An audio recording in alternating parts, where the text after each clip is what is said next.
Amigos, el pasado 8 de marzo el Congreso de la República aprobó la ley que previene y sanciona el acoso contra las mujeres en la vida política. Y como a las mujeres en nuestro país nunca se nos ha regalado absolutamente nada, esto ha sido el fruto de nuestra lucha. Hoy vamos a conversar con Marisa Glave. Ella es excongresista de nuestro país y también ha impulsado desde su posición esta ley, así como otras. Estamos hablando de la paridad y la alternancia. Para nosotros es un gusto tenerla aquí en JN Noticias. Muy buenos días, bienvenida.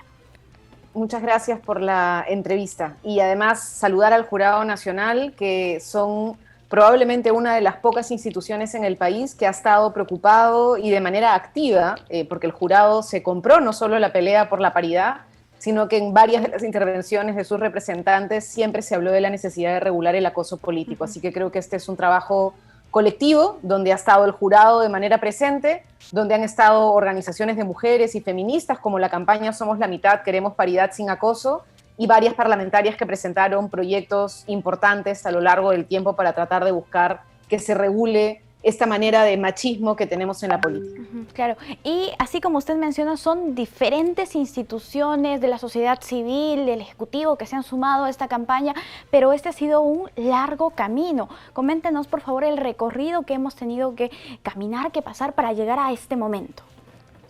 Bueno, en realidad el acoso político se viene hablando desde hace varios años, en varias convenciones internacionales en las que se ha ido discutiendo tanto seguimiento de la propia CEDAW como de otros convenios y organismos y espacios en los que está el Perú. Se ha hablado de la necesidad de lograr la igualdad plena entre hombres y mujeres en el espacio de la vida pública, ¿no?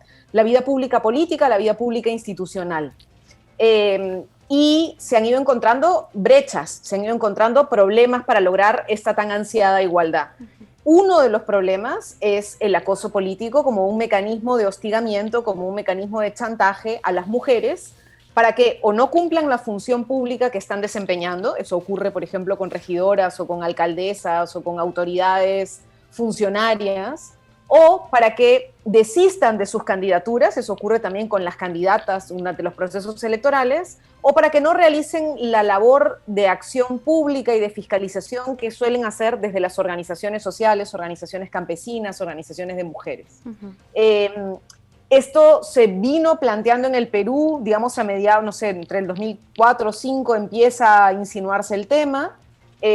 Hacia el periodo del año 2010-2011 al año 2016, en ese periodo congresistas como Rosa Mavila o como Verónica Mendoza en su momento plantearon la necesidad de discutir y de hablar sobre el acoso político en la propia legislación. Hay, como les digo, una campaña donde están Flora Tristán, Manuela Ramos, Calandria y otras organizaciones más que han venido empujando la necesidad de este debate en el Perú.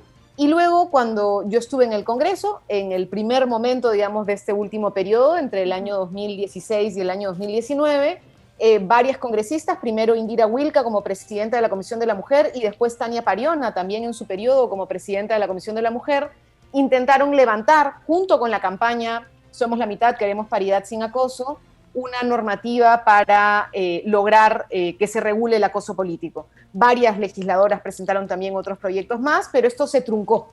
Se truncó porque no se quería entender que era una manera de golpear, de disminuir, de, digamos, desanimar a las mujeres en la vida política, en la vida pública, ¿no? Y se pretendió en algún momento una utilización política para que fuera una especie de figura general que pudiera ser vista como una especie de censura contra cualquier político, y ahí marco la O, digamos, en la parte final, digamos, del sujeto, ¿no? Entonces, eso evidentemente no prosperó, se generó mucho ruido, y a mí me alegra mucho que la presidenta de la Comisión de la Mujer, la congresista Carolina Lizárraga, junto con la congresista presidenta de la Comisión de Justicia, Lazo, si no me equivoco, han estado claras y firmes tratando de lograr que se corrijan los errores que habían en algunos de los dictámenes y se avance hacia esta regulación. Así que yo creo que esto es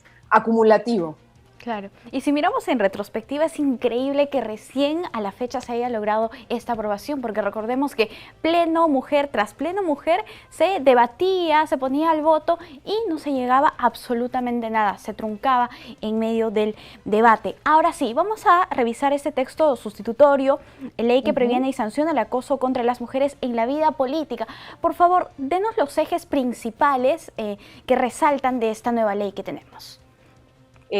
A ver, uno de los elementos que me parece muy importante es cuál es el ámbito de la aplicación, porque muchas veces, digamos, uno puede tener esta figura de manera súper acotada o la puede tener de manera relativamente amplia, y creo que en este caso se ha logrado ampliar, porque no se refiere solamente a la vida política institucional, es decir, a las mujeres que vienen de partidos políticos, no es solamente para candidatas ni solamente para autoridades elegidas.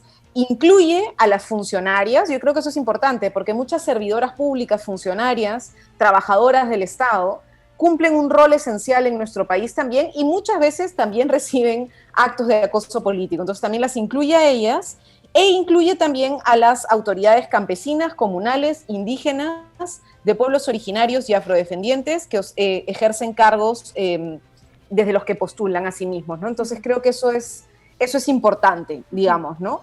La segunda cosa que me parece importante es que lo que busca también es prevenir, además de erradicar, digamos, ¿no? Y entonces da encargos concretos a algunos ministerios. Nosotros tenemos una tendencia en el Perú a poner normas puramente sancionadoras y nos olvidamos de la parte de la prevención.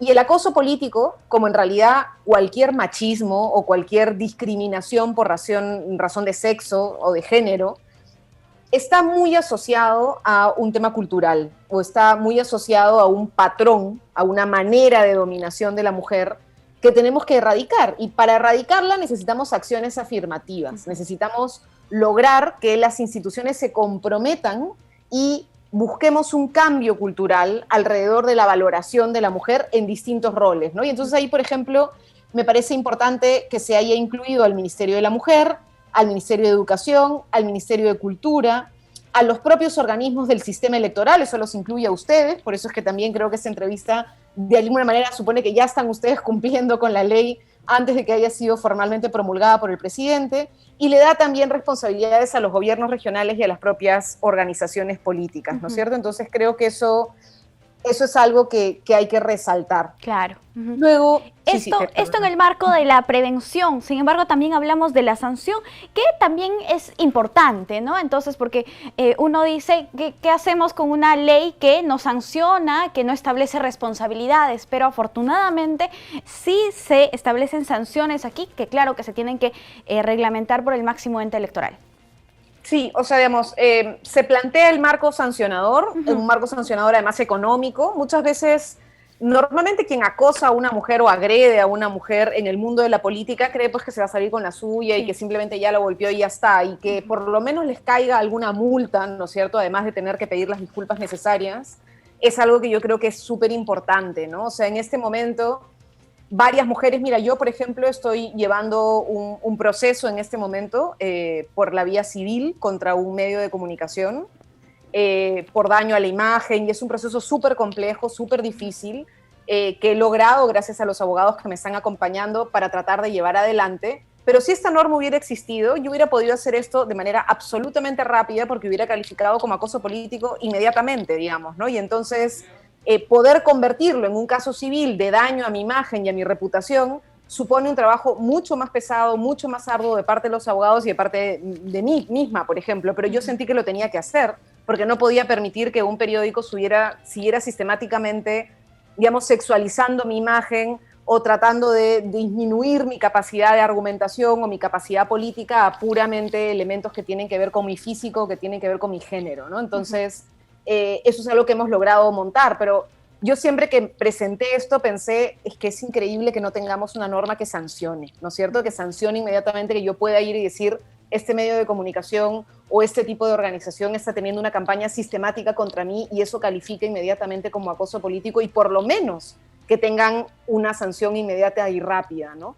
Ahora, la reglamentación, como decía mi abuela, ahí pues en los detalles se esconde el diablo, ¿no? Entonces, Esto va a depender mucho también de la capacidad que tengan los órganos electorales de reglamentar como se les está encargando en la propia norma. Y para eso tendremos que esperar a ver a que esté publicado el reglamento para que sepamos bien cómo es que se va a implementar, ¿no? Así es, primero que se promulgue la ley, luego que se reglamente y ya vamos a hacer una evaluación de finalmente de los resultados, de lo que vamos a poder hacer con esto. Bien, ya para finalizar con la entrevista, nos gustaría que usted dé un mensaje a las mujeres para que se sientan seguras de participar en la vida política de nuestro país, que ahora ya tenemos una ley.